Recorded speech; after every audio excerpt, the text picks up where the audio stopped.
আজকে আমরা HSC ২৬ chapter 5 অর্থাৎ স্বল্প ও মধ্যমেয়াদী অর্থায়নের ২টা সিকিউ সলভ করব। ২টা সিকিউর মধ্যে অনেকগুলো কোয়েশ্চেন থাকবে, তো এটার মধ্যে পরীক্ষাতে আসার সম্ভাবনা 100%। তো ফার্স্টে যে সিকিউ নাম্বার ১, এখানের প্রশ্নটা বড়, বাট এই প্রশ্ন করলে এই পার্ট থেকে যা আসবে আই গেস তোমরা সব পারবা। তো ফার্স্টে যমুনা কোম্পানির বার্ষিক চাহিদা 200K। 200K বলতে এখানে আমি 2 লক্ষকে বুঝাইছি। 2 লক্ষ একক, প্রতি এককে ফরমাইশ ব্যয় সমান 60 টাকা, প্রতি এককে 2 টাকা এবং লিড টাইম 6 দিন। যমুনা কোম্পানির তাৎক্ষণিক চাহিদা মেটাতে 700 একক পণ্য সংরক্ষণের সিদ্ধান্ত নেয়। তাছাড়া কোম্পানির বার্ষিক নগদ প্রয়োজন 4,80,000 টাকা। কোম্পানি সমপরিমাণ মূল্যের বিক্রয়যোগ্য সিকিউরিটি সংরক্ষণ করে। এতে প্রয়োজনীয় আয়ের হার 12% এবং স্বল্পমেয়াদী সিকিউরিটিতে নগদ রূপান্তরের জন্য প্রতি লেনদেনের ব্যয় 150 টাকা, বার্ষিক কর্মদিবস 300 দিন। অন্যদিকে মেঘনা কোম্পানির মাসিক ক্রয় 500 একক, প্রতি এককে রক্ষণাবেক্ষণ ব্যয় 1 টাকা এবং ক্রয়াদেশ খরচ 30 টাকা। উক্ত কোম্পানির গড় উৎপাদন সময় 50 দিন, গড় সংগ্রহের সময় 40 দিন এবং গড় পরিশোধ সময় 30 দিন। বার্ষিক নগদের প্রয়োজন হয় 3 লক্ষ টাকা। মেঘনা কোম্পানির প্রতিদ্বন্দ্বী পদ্মা কোম্পানির নগদ রূপান্তর চক্র হলো 65 দিন। তো প্রশ্নটা একটু বড়, কারণ এখানে অনেকগুলো উদ্দীপক বড়, কারণ এখানে অনেকগুলো প্রশ্ন থাকবে। তো প্রশ্নগুলো এখানে, যমুনা কোম্পানির মিতব্যয়ী ফরমায়েশের পরিমাণ কত?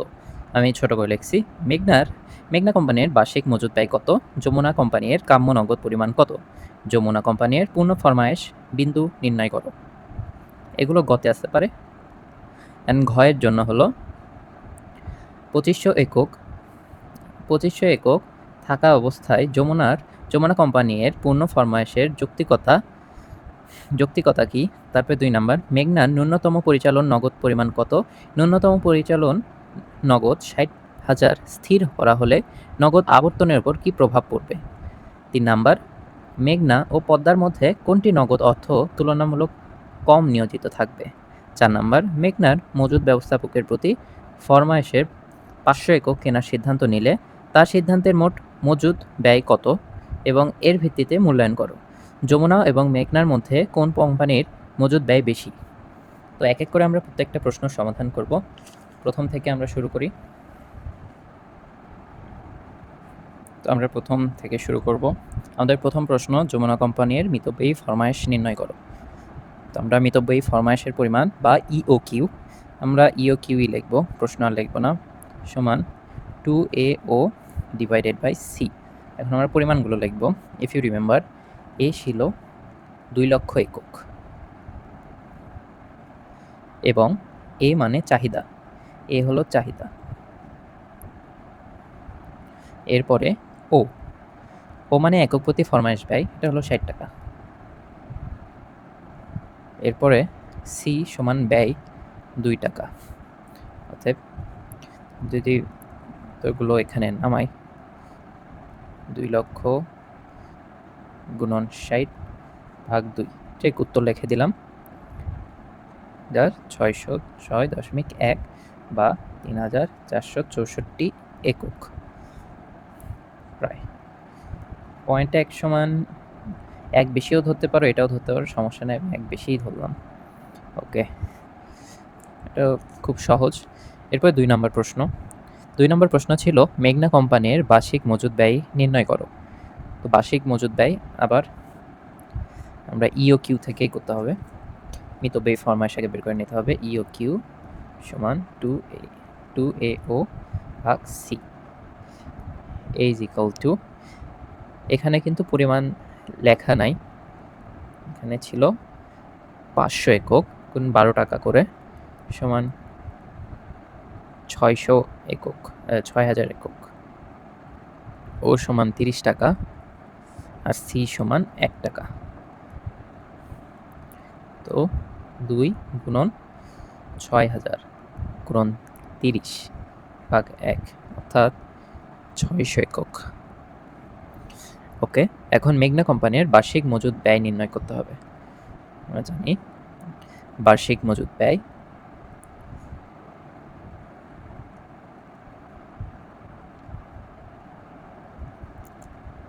EOQ divided by 2 into C plus A divided by EOQ into O. So EOQ এর মান এখানে লিখব, এটা হলো 600, কারণ এখানে 600 বের করলাম, ভাগ 2 গুণন C 1 টাকা যোগ এর পরিমাণ হলো 6000, এটা আমরা প্রথমে বের করছি, ভাগ 600 গুণন 30। উত্তর বের করলে হয় 300 যোগ 300 অন 600 টাকা। সো বার্ষিক মজুদ ব্যয় এই সূত্রটা হইলেই এটা বের করতে পারবো আমরা। এটা 600 টাকা গেল। এরপরে প্রশ্ন, যমুনা কোম্পানি লিমিটেডের কাম্য নগদের পরিমাণ নির্ণয় করো।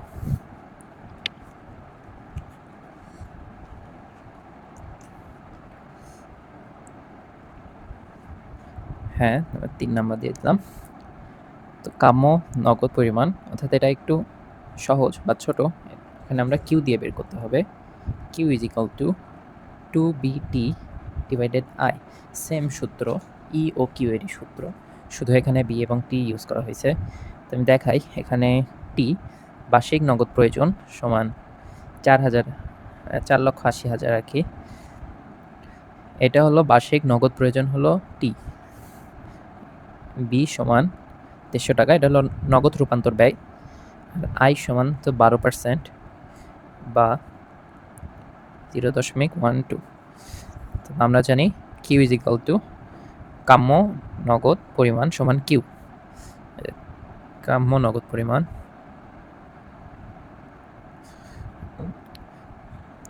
প্রশ্ন বসাই 2 ইন্টু, এখানে বি আছে 150 আর টি আছে 4,80,000, 0.12, এখানে আসবে 34,641 টাকা। এটা হলো কাম্য নগদের পরিমাণ।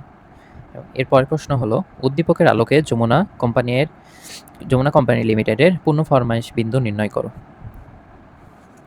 হ্যাঁ, তো আমরা এখন যমুনা কোম্পানির পূর্ণ ফরমাইশ বিন্দু নির্ণয় করব। পূর্ণ ফরমাইশ বিন্দু নির্ণয় করার জন্য আমাদের গড় ব্যবহারের হার নির্ণয় করতে হবে। তো লিখে নিই, যমুনা লিমিটেড গড়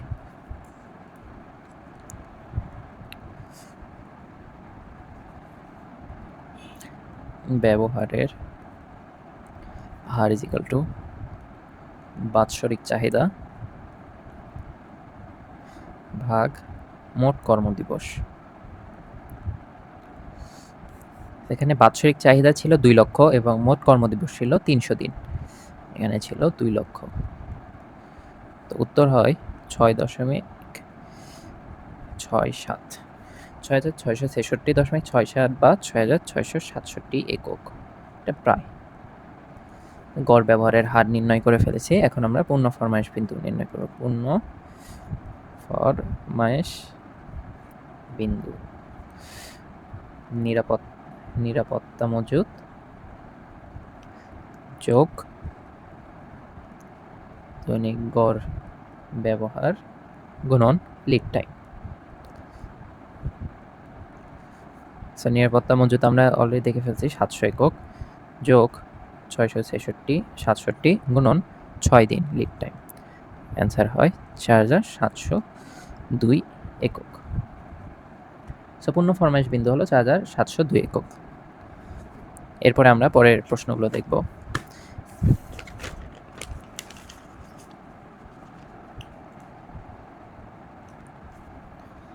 আমাদের পরের প্রশ্ন হলো, উদ্দীপকের আলোকে 2500 একক থাকা অবস্থায় যমুনা কোম্পানি লিমিটেডের পূর্ণ ফরমায়েশ প্রদান করার যৌক্তিকতা মূল্যায়ন করা। এটা অনেক কমন প্রশ্ন, প্রতি বছরই এসে থাকে। আমরা যেটা দেখলাম, পূর্ণ ফরমায়েশ আমরা তো বের করলাম অলরেডি, যমুনার পূর্ণ ফরমায়েশ, যমুনা পূর্ণ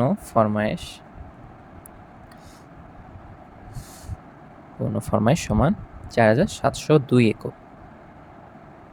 এখন উদ্দীপকের আলোকে 2500 একক থাকা অবস্থায়, তাহলে আমাদের এখন তুলনা করে বলতে হবে যমুনা কোম্পানি লিমিটেডের পূর্ণ ফরমাইশ স্তর হলো 4,702 একক।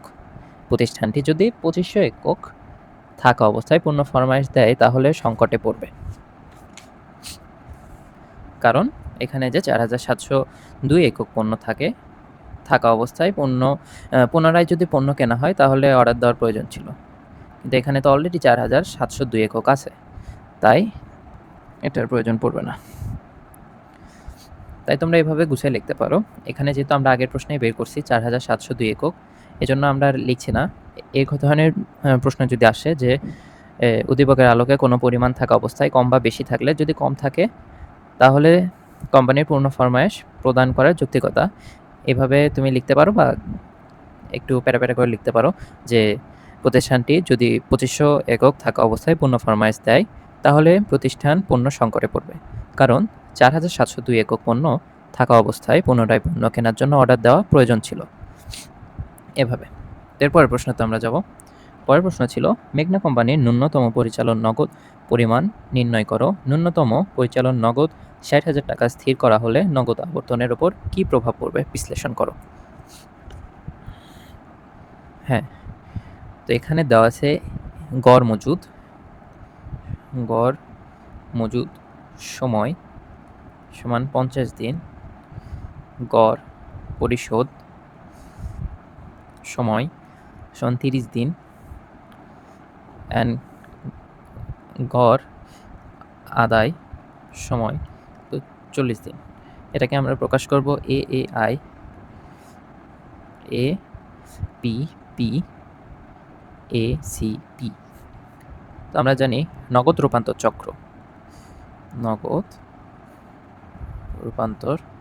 চক্র CC সমান AAI plus ACP minus APP, ৫০ যোগ ৪০ বিয়োগ ৩০ সমান ৬০ দিন।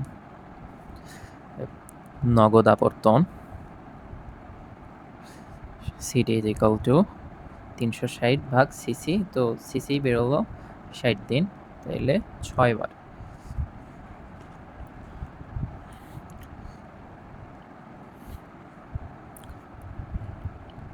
বার।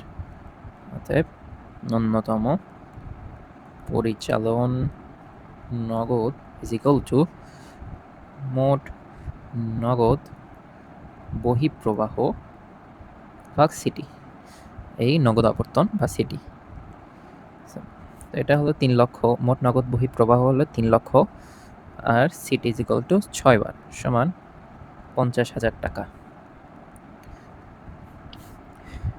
কিন্তু প্রশ্নে দেওয়া ছিল যে ন্যূনতম পরিচালন নগদ ৬০,০০০ টাকা স্থির করা হলে নগদ আবর্তনের ওপর কী প্রভাব পড়বে আর কি। আর যদি ৬০,০০০ হয় তাহলে আমরা শুধু এখানে কই গেল, হ্যাঁ এখানে ৫০-এর বদলে ৬০ দেবো, অ্যান্ড নগদ পরিচালনটা বের করবো কয়বার, ঠিক আছে। অতএব ৬০,০০০ হলো ন্যূনতম পরিচালন নগদ স্থির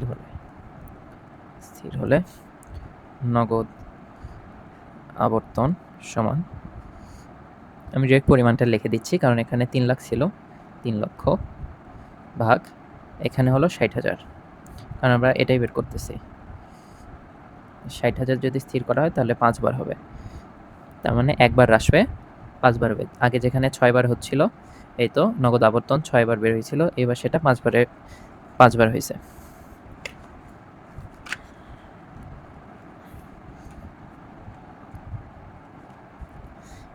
এরপরের প্রশ্ন, উদ্দীপকে বর্ণিত মেঘনা ও পদ্মা কোম্পানির মধ্যে কোন কোম্পানির নগদ অর্থ তুলনামূলকভাবে কম নিয়োজিত থাকবে, যুক্তিসহ মতামত দাও। ওকে, ৩ নাম্বার তোমাদের প্রশ্নে দেখবা দেওয়া আছে মেঘনা কোম্পানি নগদ রূপান্তর চক্র সমান ৬০ দিন। এটা আমরা অলরেডি ২ থেকে বের করছি, একটু আগে এটা বের করে নিলাম ৬০ দিন। এটা ২ নাম্বার হইতে পাইছি, এই তো আমরা ৬০ দিন পাইছি, এই ৬০ দিনে আমরা এখানে নিয়ে যাব।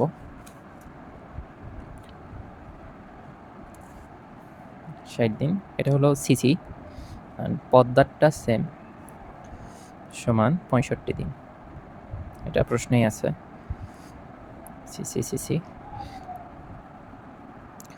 তাহলে এটা যেহেতু আমরা আগের প্রশ্নেই বের করছি আর এটা উদ্দীপকেই আছে, তাইলে মেঘনা ও পদ্মা কোম্পানির বিনিয়োজিত নগদ অর্থ যথাক্রমে 60 দিন এবং 65 দিন নিয়োজিত থাকবে। এরপর লিখবা তাই বলা যায় মেঘনা কোম্পানির অর্থ কম সময়ের জন্য নিয়োজিত থাকবে, কারণ এটা আমরা অলরেডি বের করছি। যদি বের না করা থাকতো তো আমরা এই নিয়মেই বের করতাম। এইটুক উপরে এইটুক।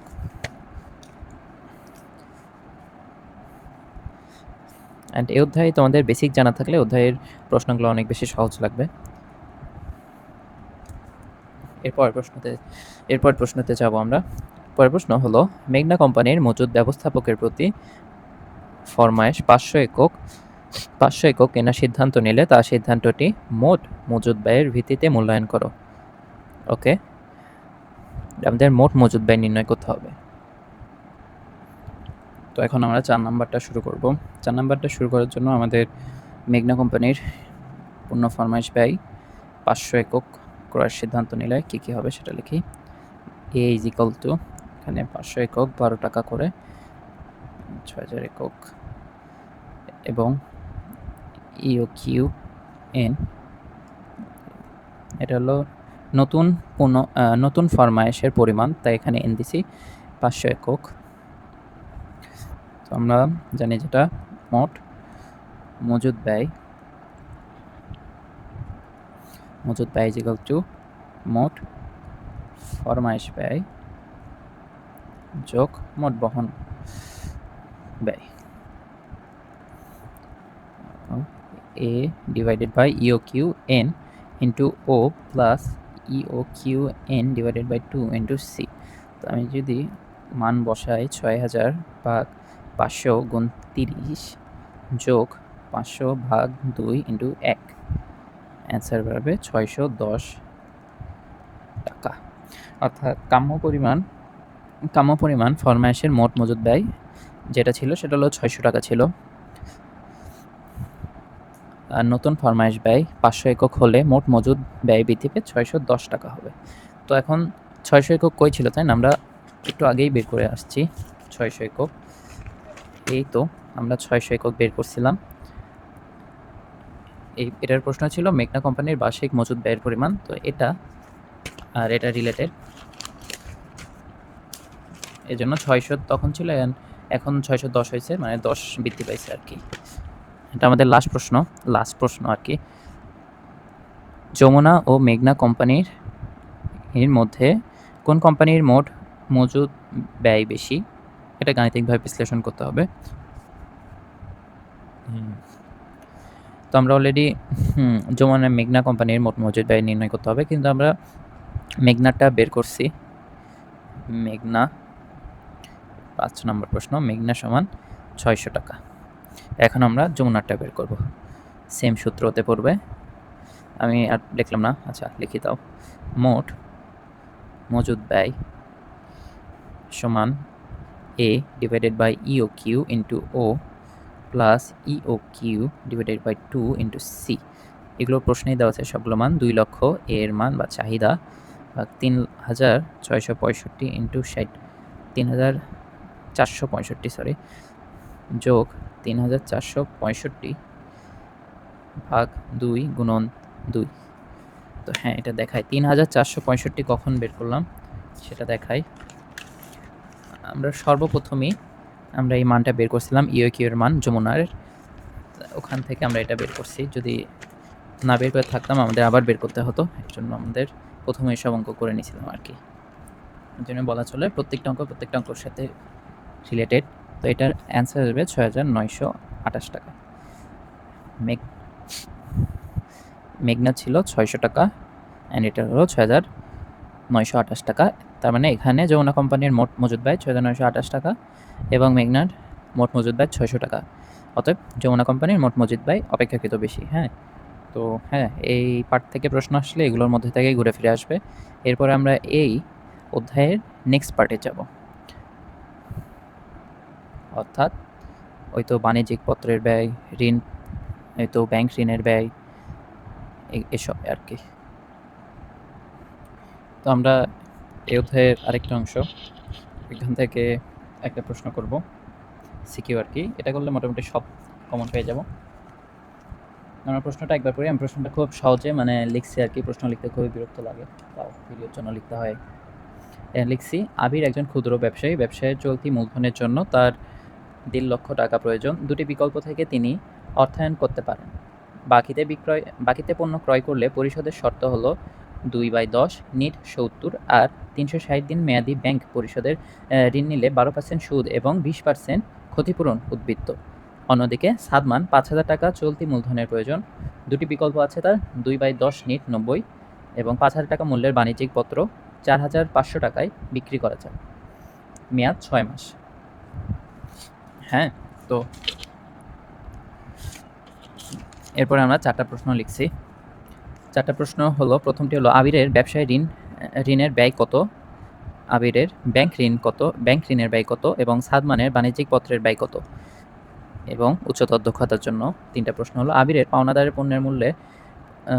পণ্যের মূল্য পরিশোধ সময়কাল 10 দিন বৃদ্ধি করলে ব্যাংক থেকে ঋণ গ্রহণের যৌক্তিকতা বিশ্লেষণ করো। এরপরটা হলো আবির কোন উৎস থেকে অর্থায়ন করা উচিত, এবং তারপরটা হলো সাদমানের কোন উৎস থেকে অর্থায়ন করা উচিত। তো এই প্রশ্ন করব আর কি। এখান থেকেই শুরু করি, যেহেতু জায়গা আছে।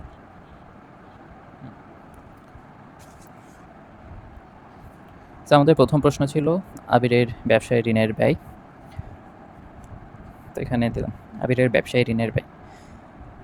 এখানে আমি যেটা বলছিলাম আর কি, প্রশ্নটা আরেকবার দেখাই। 2/10 আর নিট হলো 70, অর্থাৎ নগদ বাট্টার হার। আমি শর্টকাটে লিখলাম সিডিআর ইজ ইকুয়াল টু 2%। মেয়াদকাল ছিল 10, তার মানে ডিপি 10 দিন, and CP is equal two 70 দিন। অ্যান্ড ব্যাংক যেটা হলো ব্যবসায় ঋণের ব্যয়, সেটা হলো KTC is equal to CDR divided by 100 minus CDR into 360 CP minus DP whole bracket into 100%, মানে CDR 2 100 minus 2 into 360 CP minus DP সমান 70 ভাগ বিয়োগ 10 ইন্টু 100%। আমি ডিরেক্ট উত্তর লিখে দিলাম 12.24%। এটা হলো ব্যবসায় ঋণের ব্যয় বা কেটিসি এর সূত্র। এই অধ্যায়ের সূত্র করলেই এই কয়েকটা সূত্র মনে রাখলেই হয়ে যায়। এরপর প্রশ্নে চলে যাবো আমরা 2 নাম্বার প্রশ্ন ছিল, জনাব আবিরের ব্যাংক ঋণের ব্যয় নির্ণয় করো। ব্যাংক ঋণের ব্যয় ওই পিসিবি এসবের। তো আমরা লিখে নেব এখানে কি কি ছিল। ওখানে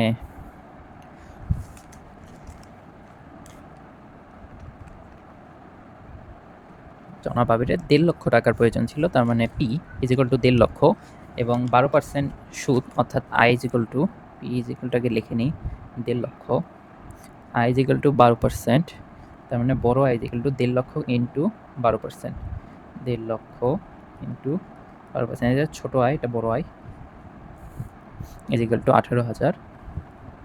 এরপরে নিট সিবি মানে ক্ষতিপূরণের উদ্বৃত্ত দেওয়াই আছে এখানে 20%, তো ওইটাও নির্ণয় করতে হবে আমাদের।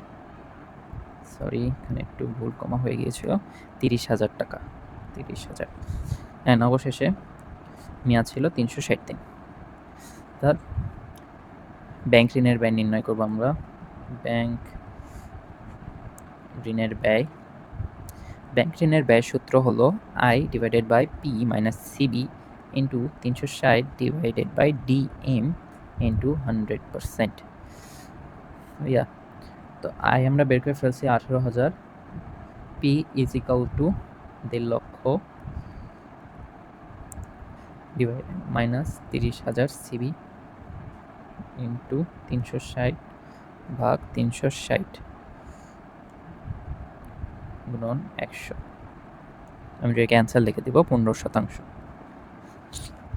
এবং আমরা এখন পরের প্রশ্নে চলে যাব। এই অধ্যায়ে শুধু সূত্র মনে রাখতে হবে এবং কোনটার শর্ট ফর্ম কি সেটাও মনে রাখতে হবে আর কি। হ্যাঁ, পরের প্রশ্ন ছিল, জনাব সাদমানের বাণিজ্যিক পত্রের ব্যয় নির্ণয় করো। বাণিজ্যিক পত্রের ব্যয়,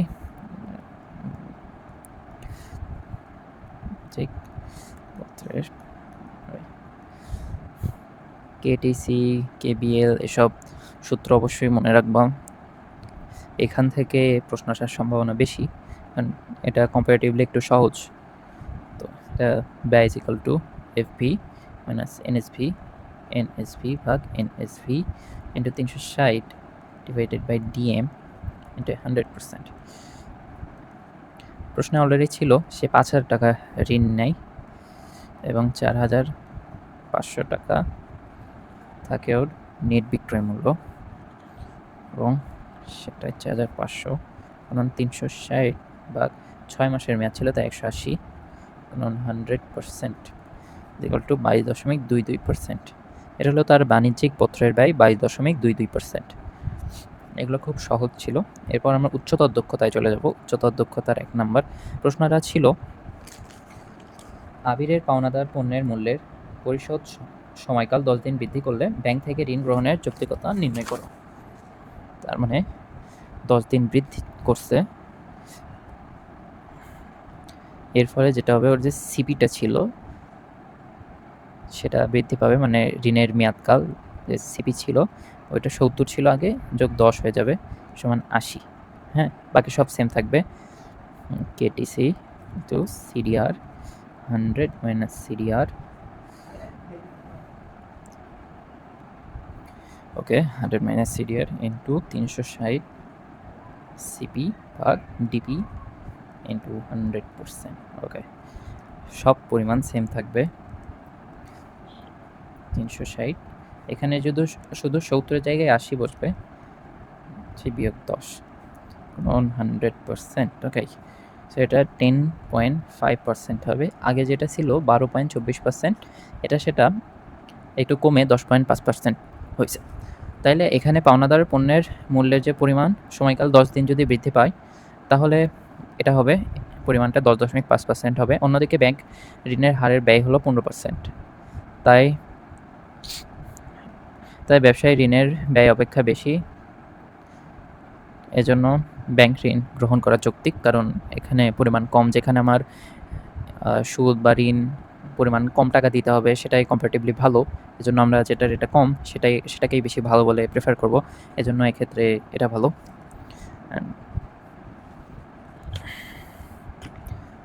প্রশ্নে ছিল কত পার্সেন্ট?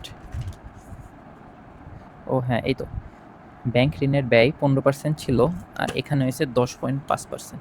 এটা কিন্তু সিপি যদি নাও বৃদ্ধি করা হতো তাও এটা ভালো ছিল, কারণ 12% স্টিল 15%-এর থেকে ভালো, এজন্য কেটিসি এখানে ভালোই ছিল প্রথম থেকে, মানে গ্রহণ করা যৌক্তিক ছিল প্রথম থেকে। আমরা এর পরের প্রশ্নে চলে যাব, যেখানে ছিল জনাব আবিরের জন্য উপযুক্ত অর্থায়ন প্রকল্প নির্বাচন করতে হলে উভয় উৎসের জনাব আবিরের কোন উৎস থেকে অর্থায়ন গ্রহণ করা উচিত। তো আবিরেরটাই তো সবগুলো বের করলাম। এটা 10.5%, এবং এটা তো আপগ্রেড করার পর হয়েছে, মানে কাস্টমাইজ করার পর হয়েছে। এর আগে যেটা ছিল সেটা হলো কেটিসি সমান 12.54% ছিল। তা পূর্বের কেটিসি সমান ছিল 12.24%, এবং কেবিএল ছিল 15%। হ্যাঁ, তো এখানে এটা কম, তাই অবশ্যই এটাই গ্রহণ করা উচিত। তাই জনাব আবিরের বাকিতে পণ্য বিক্রয় করেই অর্থায়ন অধিক সুবিধা পাবেন। এটা এরপরের প্রশ্ন, জনাব সাদমানেরটা নির্ণয় করতে হবে। সাদমানের কোন উৎস থেকে অর্থায়ন গ্রহণ করা উচিত? তো সাদমানের সবগুলো আমরা বের করি নাই, জনাব আবিরের অবশ্যই এখান থেকেই গ্রহণ করা উচিত, অর্থাৎ কেটিসি বা ব্যবসায় ঋণের ব্যয় থেকে। এরপর জনাব সাদমানেরটা বের করবো আমরা। হ্যাঁ, জনাব সাদমানের যেটা বের করব সেটা হলো ব্যবসায় ঋণের ব্যয় বা KTC. KTC is equal to CDR 100 minus CDR into 360 CP minus DP into 100। Okay, CDR এখানেও 2, 100 মাইনাস 2 গুণন 360, এখানে 90 ছিল, 90 10 ইন্টু 100%, পরিমাণ হয় 9.18%। আমরা অলরেডি সাদমানের ব্যাংক ঋণের ব্যয় নির্ণয় করছি 15%। না সরি, সাদমানের 15% না, সাদমানের বাণিজ্যিক পত্রের ব্যয় 22.22%, আর সাদমানের যে ব্যবসায়ী ঋণের ব্যয় সেটা হলো 9.18%। তার মানে যেটা কম সেটা অলওয়েজ গ্রহণ করবে, তাই সে এটা গ্রহণ করবে, অর্থাৎ কেটিসি বা ব্যবসায়ী ঋণের ব্যয়। একটু করলেই হয়ে যাবে, মোটামুটি সূত্রটাই মেইন, এবং যেটা কম সেটা ভালো, এটা মনে রাখতে হবে। অ্যান্ড এই অধ্যায় শেষ। এই 2টা সিকিউ ভালো মতো করে গেলে সব কিছু এই অধ্যায় থেকে কমন পাওয়া সম্ভব এবং পরীক্ষায় পারা সম্ভব আর কি। তো এই ভিডিও এই পর্যন্তই। বাই।